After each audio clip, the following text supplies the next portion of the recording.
রবিন আর আমি দুই বন্ধু। একদিন আকাশে মেঘ দেখে রবিন বলল, আজ ঝড় হতে পারে, আম কুড়াতে যাব কিন্তু। আমি বললাম, মা যেতে দেবে না, বকবে।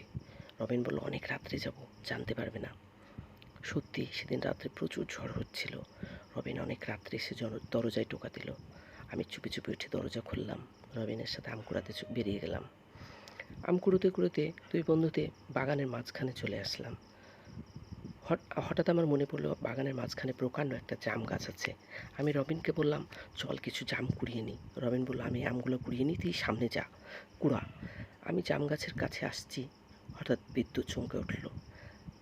জাম গাছের দিকে তাকিয়ে দেখি একটা কিছু দাঁড়িয়ে আছে জাম গাছের সাথে এবং এক পা দুপা করে এগুচ্ছে। আমি ভাবলাম কেউ হয়তো জাম কুড়াচ্ছে। আমি থমকে গেলাম, দেখি সেটা এগিয়ে আসছে অন্ধকারে, ছায়ার মতো। আবার বিদ্যুৎ চমকে উঠল। স্পষ্ট দেখতে পেলাম একটা